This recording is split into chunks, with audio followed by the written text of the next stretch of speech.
I'm Matt. I'm Shane. And if you like what you hear, make sure you hit that thumbs up button real hard, and make sure you subscribe to Comic Movie Marks. And also click that little bell for all of the notifications. Whee! Always remember, If Trailer Trash can do it, anyone can do it.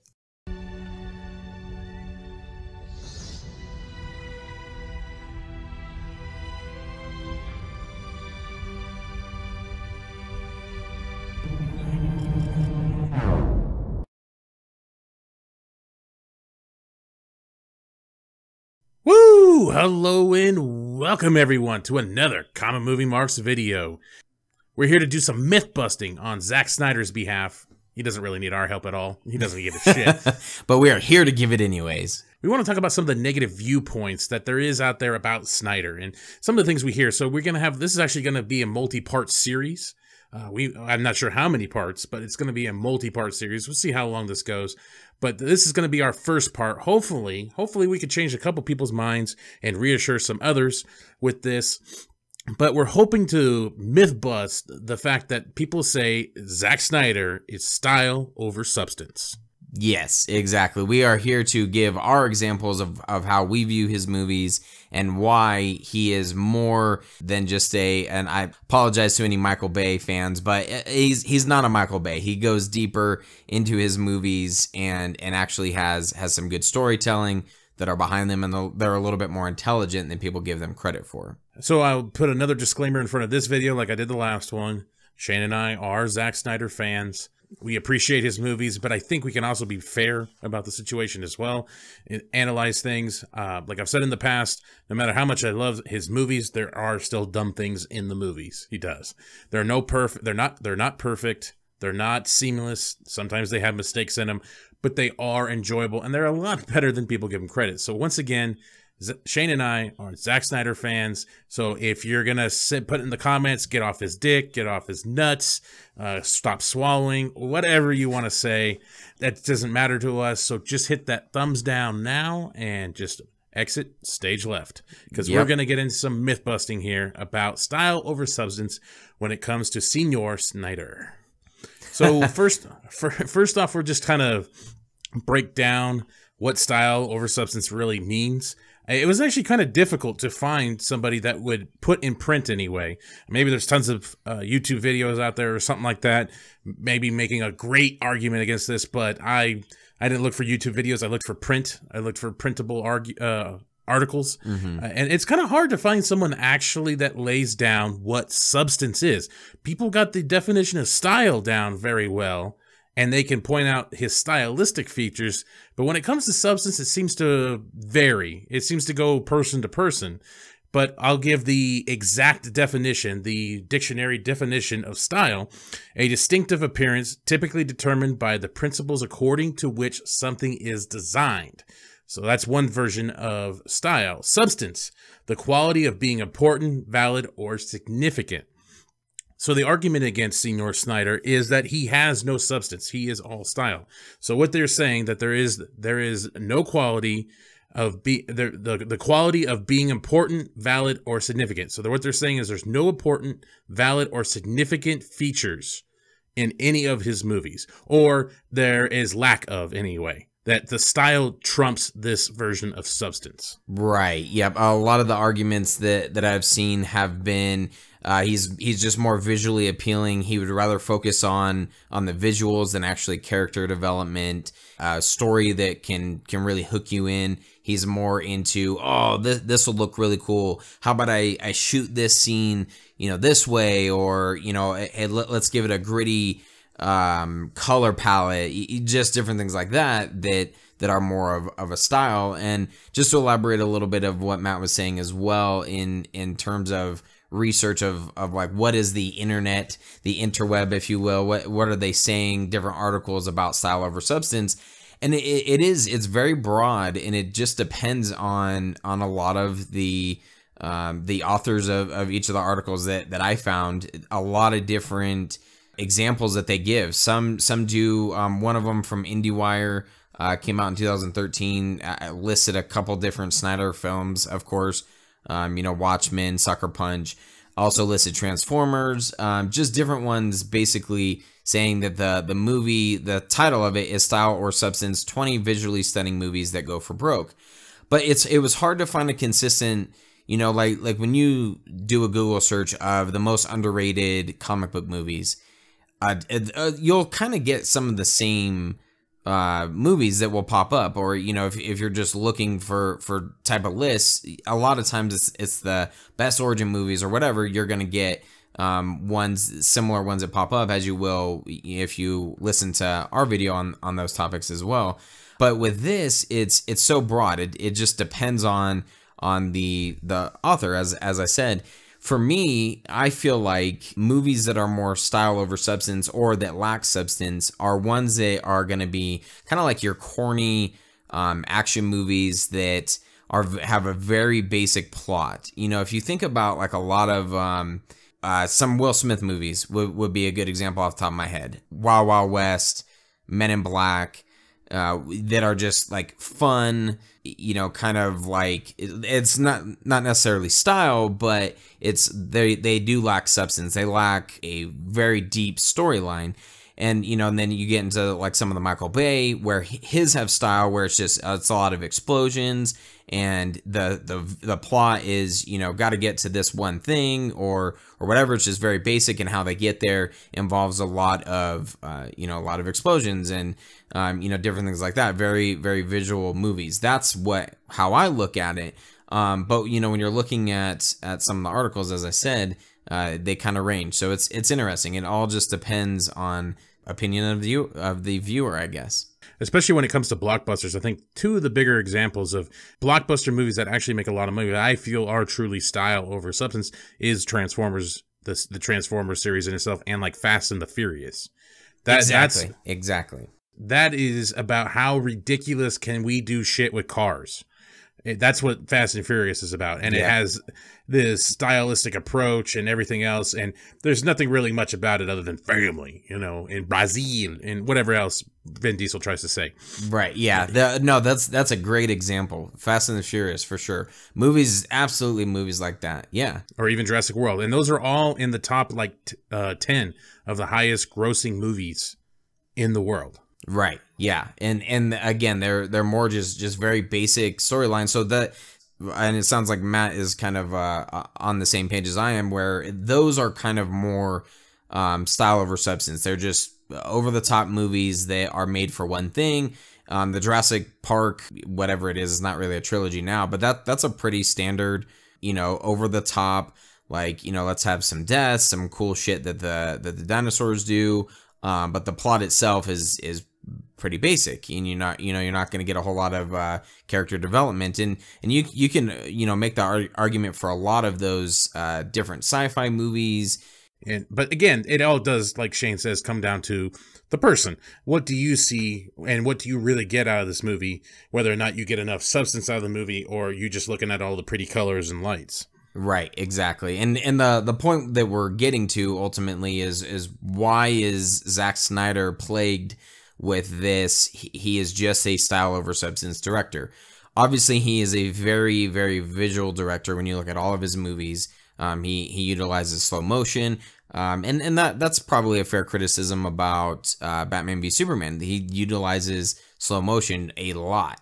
He definitely has his style that you can pluck out a Zack Snyder movie and go, okay, that's a Snyder movie, slow motion, gritty color palette, different. He focuses a lot on, in certain ones like 300, there's a little bit more gore. You have, kind of the blood splattering on the screen, different things like that. But that does not mean that he cannot focus on character development, that his plots are weak. Some of the arguments that get used in specific examples, Man of Steel and Batman v Superman more recently. Yeah, definitely. I actually just rewatched The Matrix again today, and talk about a movie that is just very well mixed, similar to BVS, in my opinion. I'm sure there's people out there who will disagree with that. But again, the Wachowskis have this very slow motion. They like using reflection as a style to see how it's going. It's like his reflection is in a doorknob. It's in Morpheus's glasses, and it's just kind of how they use this type of like look and presentation, how you see things are happening. And it's very, very stylistic movie, but also has a lot of deeper meanings to it. There's a lot of philosophy, like French philosophy, a lot of symbolism in it. And it's a very, very, very good movie. But I never understood, I guess, for some reason when it came down to BVS, and it has a very similar thing. Again, Snyder has a lot of symbolism, some philosophy in it, and his style, it gets unappreciated for some reason. And I'm not sure if that's because it's superhero characters and people don't attract that towards their superheroes. Maybe that could be a possibility, but that's for another episode, another part when we break down the characters. Yeah, exactly. Next part. It's funny that you actually bring up The Matrix, because on that article I just listed, or named off, it listed The Matrix actually was a style over substance movie. So wow. I do think that part of it is the viewer not wanting, and this is one thing that Matt and I have talked about a lot, is that we don't really care for movies that are very surface level, that don't start digging down into deeper layers of characters or plot. We like twists, extra things, and I do feel that some people, when they're viewing a movie, and Snyder's could be one of those, is they're just looking at it of like how visually appealing the movie is, and they're like, oh, I give them that. It's a very beautiful movie, but that's about it, and that's because that's as far as they want to dig into each movie, or I'm sorry, into each scene, and and the movie overall. I'll never forget the group of people that I went to see Batman v Superman with in the theater. I've said this on other episodes as well, but none of them are comic book movie fans. They barely knew about this. I had to tell some of them in advance, hey, make sure you watch Man of Steel before watching this, because it technically is a sequel. And one of the guys, when we were leaving, he said, I do not like that movie at all, but I'll give him one thing. I'll give Zack Snyder one thing, that every scene felt like this epic, like if it was just dialogue, it was an epic scene. Like there wasn't a single basic boring scene in that movie, but he didn't like it. So I felt like that's an example of you're just viewing the color or the slow motion or the action. I even got criticized by one of the people in that group, because they're like, oh, you just like that movie because it was superheroes fighting, and then there's the big explosions at the end with Doomsday. And I'm like, man, you guys watched a completely different movie than I did. And I was cutting them some slack because they didn't understand largely a lot of it, not comic book fans and stuff. But it was so telling, the difference between what I was watching versus what they were watching. I do understand, and I would agree to an extent, that every scene in that movie feels so epic, and there's not like a wasted scene, and I think that is a positive in Zack Snyder's. He wants his dialogue to have weight to it, no wasted lines, and I get it. He's not the one writing the dialogue, but I feel like that's a consistent thing in a lot of his movies. The dialogue is very important. If you're just glossing over one small line, the movie's not gonna make sense to you. And so for those people who are just watching it that way and are missing a lot of things, they're like, oh, it's just style. It's a very stylistic movie. A lot of the things with Superman floating, very, what's the word, messianic, of like comparison to Jesus. Floating in midair, and then the explosions at the end with the Doomsday fight, and like all these things. I'm like, man, you've totally missed the point of that movie. But I digress. Yeah, it's interesting to see what people actually catch. I guess light is faster than sound, so your eyes will see before you hear, and I guess hearing comes second. And when you hear the dialogue or what is actually going on in the scene and how it's presented to you, maybe you just don't see it. Maybe you just you miss that point. And if it's not necessarily spoon-fed, it's more difficult to I guess follow for some people. I kind of jotted down here some small examples I felt of where his style is very obvious And then also where I thought there was some major substance in some of his movies. And 300 is a very, very stylistic movie. Like, I guess if you want to make the argument of style over substance, I could maybe lean towards the 300 movie, even though I do feel like there's a lot of substance to it and a lot of meaningful dialogue. Hell, some of the best fucking quotes you could ever reenact in a movie is in that movie. So it must have some kind of substance to it to be able to have that kind of reaction toward with people. But the first slow-mo fight that they have against the Persians, where Gerard Butler, he just looks fucking flexed as shit, and it's an extreme manly movie. I don't take that away or anything. It's fucking dudes at their pinnacle of physicality, and it's like what everybody would want, every guy would almost want to be, maybe, you know, fucking right. six-pack, fucking, you know, most guys would want to be. And that's a very stylistic scene. That's a very style-heavy scene. Another one is Watchmen, the prison fight. A lot of people seem to lean towards that this was unnecessary, and this is where he ruined the movie, because in the prison fight with Night Owl and Silk Spectre, in the graphic novel, it's only like 4 panels. It's not a very big fight. In the Snyder version of Watchmen, it is dragged out and it is very long. It's a very pleasing cinematic scene. Very stylistic with his trademark slow-mo, the brutality of it all. I think it's a fantastic addition. It helps, you know, it really helps the movie a little bit, especially visually. Because when it comes to, I think some people are like, well, it's so short in the graphic novel. Well, you know, the graphic novel it wasn't meant to be visually pleasing. It's meant to tell its story. You know, not necessarily did it have these points where it's really showing off its look. In this, he's showing off the look. What would it really take? Because it's not as simple as that.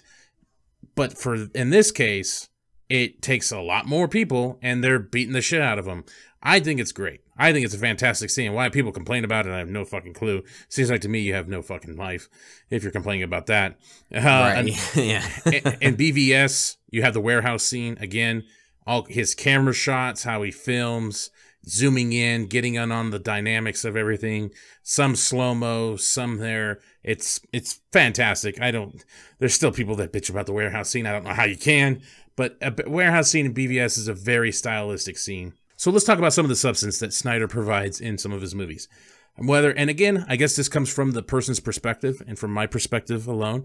I think in 300, the death scene at the end, where they're surrounded by the Persians, Xerxes is asking for Leonidas to kneel before him, that he be a gracious god. And I think there's a very good moment there.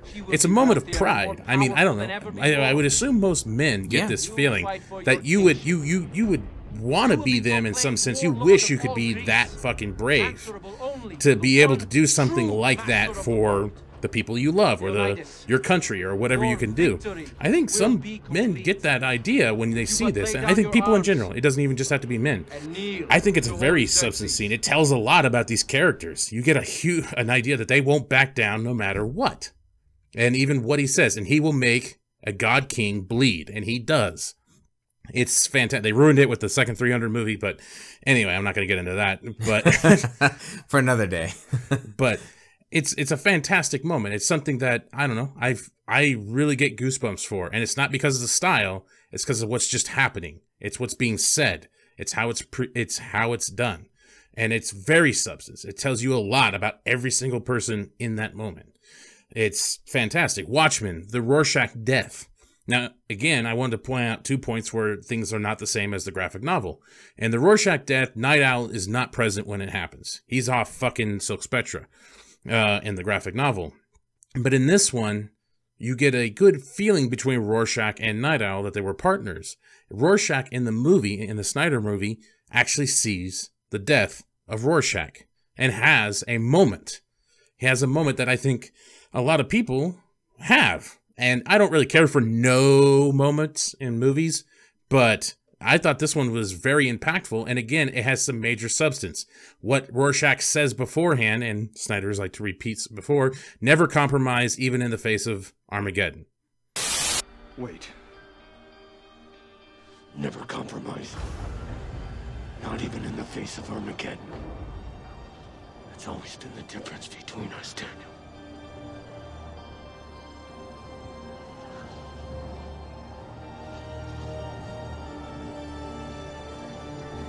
And it tells you a lot about that character. It tells you a lot about the characters that are still waiting in the room. And then we get up to the snowy valley there, where Manhattan and Rorschach have their stand down. And Rorschach's telling him now this is the first time, you know, that you want to feel humanity or something like that. And he's just going at it. And I mean, it says so much about these characters. Full of substance. I don't know how you could disagree with that. And then the Night Owl No just puts the exclamation point on the situation. I actually think it's kind of a weird argument to try to make that two graphic novels that started out as a novel first. I get it, you know, it's very artistic and it is a comic book, but for that not to be substance in and of itself before Zack Snyder, you know, exaggerated it. And I'll disagree with you a little bit, you know, when you're saying that Watchmen isn't meant to be visual. It's a visual, well, the graphic novel is what I was talking right about. Yeah, and the art in it is meant to be visual and, you know, beautiful to an extent. And, you know, that's one thing you can appreciate over you know, some graphic novels or comics versus others of, you know, the art in it. But in and of itself is substance right there. You know, there's character development and a deeper plot than just it being like, oh, we got to stop this one guy or this one thing. Yeah, it has that, but it's also, you know, who watches The Watchmen? You know, it touches on a lot of that stuff, and to say that it's not substance and then to blame that entirely on Zack Snyder, who is just taking, you know, in those two instances is mind-boggling. But when it comes to Man of Steel, when people say that Man of Steel has no substance and that it's boring, that one is the most mind-boggling one to me of all of them. I think Batman vs Superman has its moments, but to me, Man of Steel, and I really don't have an example for this, I just put really anything that's said by Jor-El or Pa Kent. What is that you're going through? One day you're going to think of them as a blessing, and when that day comes, you're going to have to make a choice. A choice of whether to stand proud in front of the human race or not. Can I just keep pretending I'm your son? You are my son. That is the crux of the story. That is what it's about, is these conflicting fathers and these conflicting ideas. What do you do? What will you do? Absolutely. And you can even look at that from Zod's perspective as well. Yeah, he's just ultimately trying to do one thing. He's just trying to carry on his race. But in what he's doing and what his motives are a little bit deeper than just like, oh, I'm going to take over the world. You know, that's a very classic Lex Luthor plot. I'm just going to take over this because I just want to take it over. Like I just want to take over this planet because mine's blown up.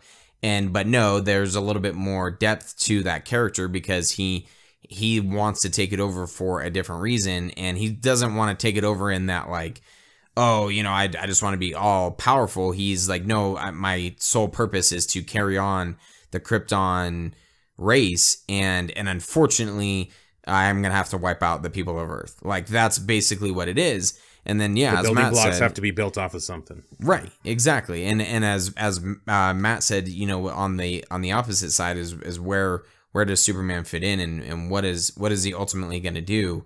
You know, and yeah, anything said by Jor-El or Pa Kent is a great way to put it, because it's kind of they're laying the foundation of who this person is going to be. And what he's going to do. And yeah, there's style over the top of that. There's some great action scenes in there. Just some great shots, and the all the fights, the Smallville fight, the Metropolis one, they are visually like, yeah, there's explosions and, you know, great score behind it and, you know, all sorts of stuff. But aside from that, there's a lot of questions that he's asking, you know, and people just miss that completely. And I think that's where, you know, they can critique Jor-El making the comment of, oh, I don't know if you should have saved those kids on the bus. You know, I'm unsure, because they're just looking at it like, oh, what the fuck? He wants Clark to just let them die. No, you're missing the point.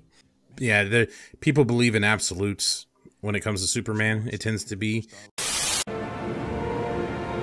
Only a Sith deals in absolutes.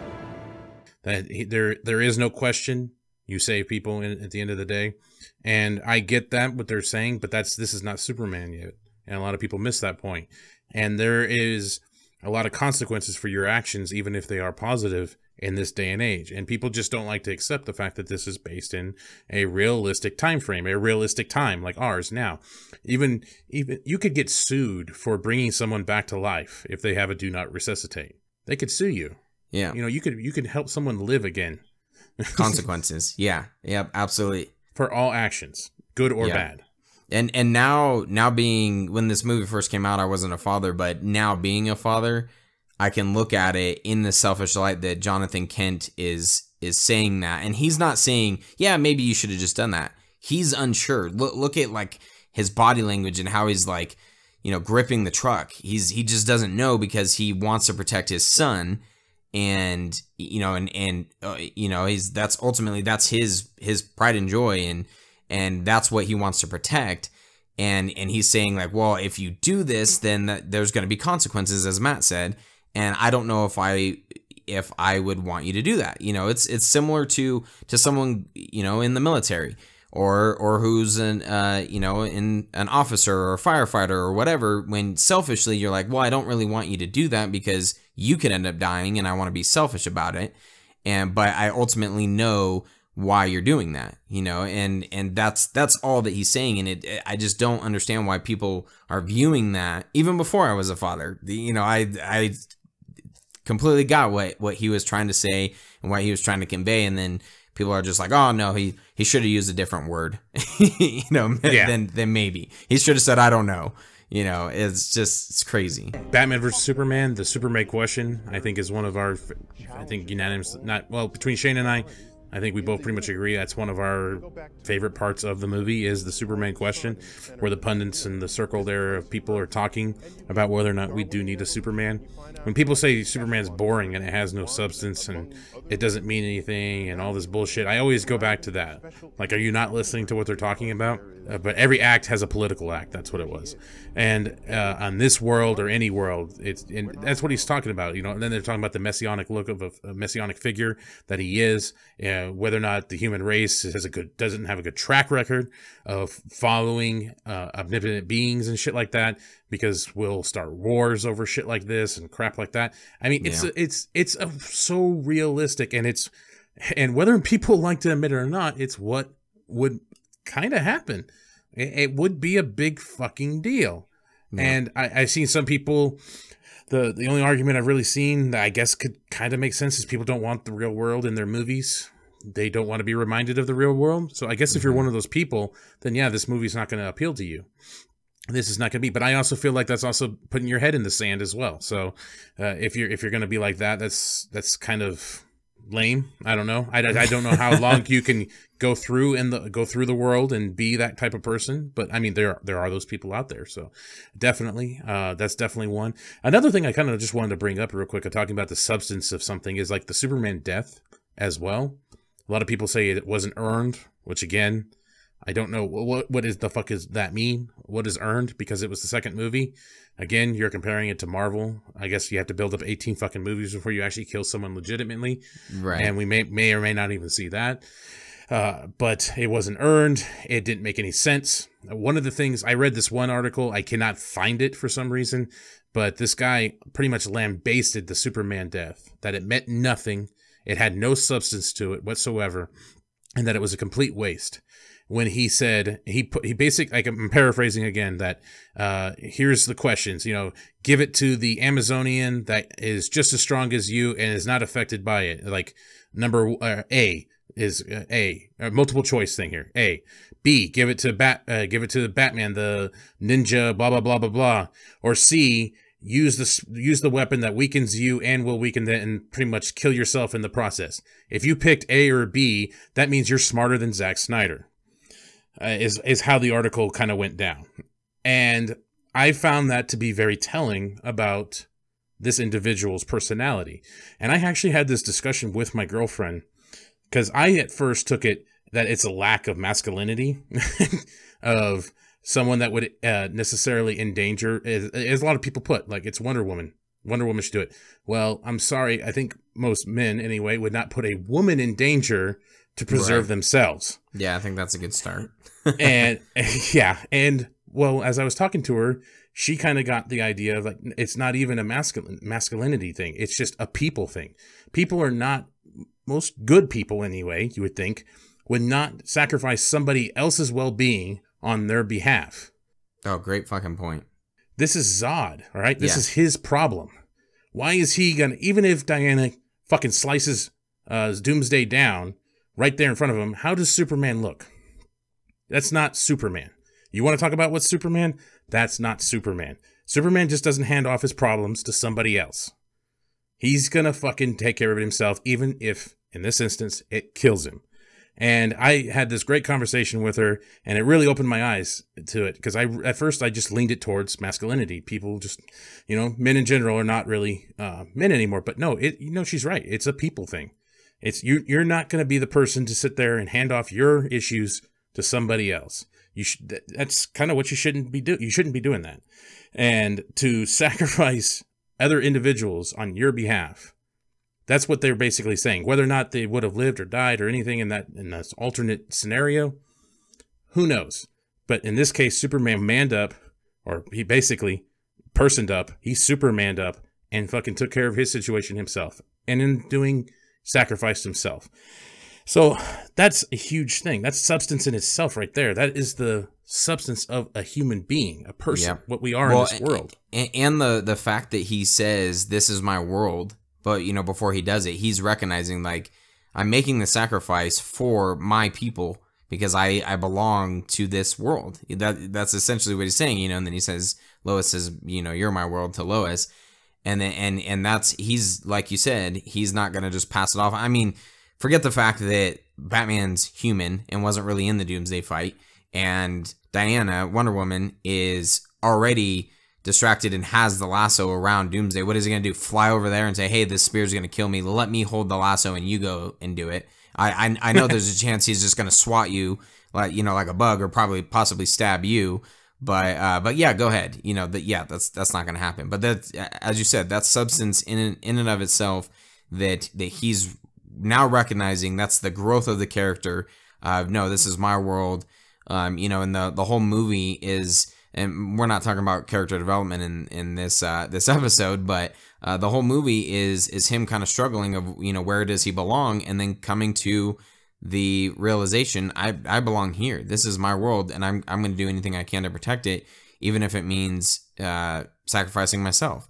And there it is. There's the substance, and in addition to all the other plot lines that we're following in this, in all of Batman v Superman. There's so many different angles where there is substance, and you can argue that 300 or Watchmen, that's they're already pre-written, and he's just kind of taking them and bringing them to life.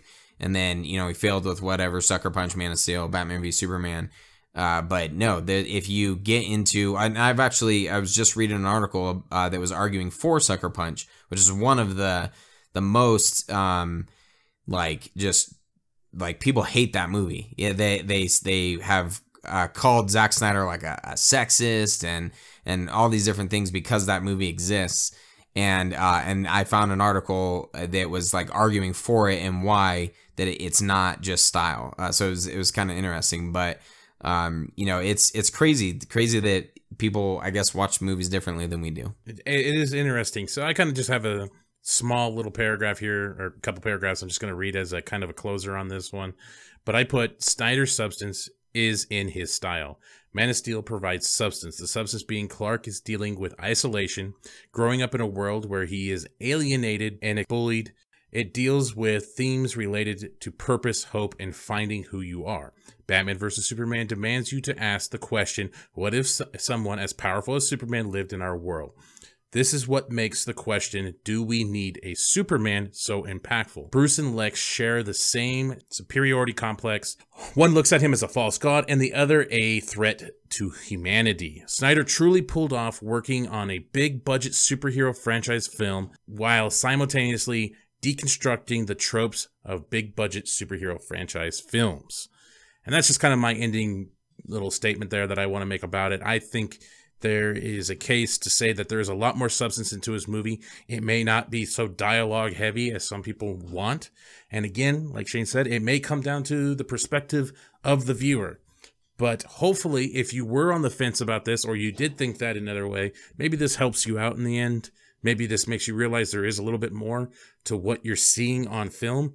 You may not have to like it, but you could say that at least there is a lot more substance to Snyder films than what most people perceive. Yeah, I agree. And I'll just add one additional thing. I completely agree that his substance is in his style. And I think that's one thing that I love about Zack Snyder so much is that he has, it starts out with visually what you're watching and then also what you're hearing. That's the starting point. The scores are always awesome. I've never been like, that was kind of bland. And then the coloration, whatever it is, the grittiness, even the costumes, like it's visually, that's the starting point. And then you start peeling back the layers and there's more and more and more depth to it. And then the dialogue, that hooks you into most, if not all of his movies. Dialogue is great. And then you start really looking at the characters and that's, I just think it was like Superman fan 23 or something like that on YouTube said that he watched Batman v Superman over and over again and still came to the same conclusion that it was a disaster. And that shocked me because I'm like, man, that's for me. I've always walked out of Snyder's movies going, oh, okay, that was pretty good. Or that was different. I think that was my reaction first walking out of Man of Steel. That was different. And then you watch it again and you start taking more and more and more away from it. And that's what makes his movie so powerful and so different and so unique in that he has a style. And, and you mentioned the Matrix using the reflection and he will exaggerate very small things. Jonathan Kent walking out of the farmhouse when he's going to go talk to Clark about saving the bus. And I think he puts up a pot of coffee away. That's exaggerated, grabs his jacket, closes the door, and all of that's like very exaggerated. So that's a part of Snyder's style. But then there's also additional things in there, and it's the next step of him talking to Clark. So that's just what is so intriguing for me, and I would say for a lot of Snyder fans, is the visuals and what you're hearing, the audio and everything is the starting point, and then there's more layers that you can peel away. Exactly. So hopefully this will turn out well, and this is part 1 of our Zack Snyder myth busting. Hopefully, there might be only 2 parts to this. I don't know. I might be exaggerating this whole thing, but we'll see how it goes. We're hoping to do the next myth of he doesn't understand comic book characters. So that's hopefully our next one. We don't know when we're going to do it, but hey, who knows? It might be soon, it might be later, but that's what we're going to try to work on that. Maybe there's some other ones out there. I've heard other things as well, but these are the more in-depth ones that we can talk about. So hopefully you guys enjoy this. If you have some other suggestions on Zack Snyder myths, make sure to shoot them this way, and we'll in our comment section or whatever at gmail.com. comicmoviemarks@gmail.com. Yeah, we don't practice this shit. And definitely hit us up. Give us any ideas. In case I don't see you. Good afternoon, good evening, and good night. Congratulations, you made it to the end of the video. You're one of very few to make it to the end. Yes, thank you very much. Make sure you hit that like button and subscribe to Comic Movie Marks Podcast and hit the notification bell. All these fucking YouTube channels say this shit, so I'm going to say it now. Yes, it's perfect. And if you want to hear our full podcast, you can check out our podcast on iTunes or any other podcast subscription service. Make sure you subscribe. Thanks again.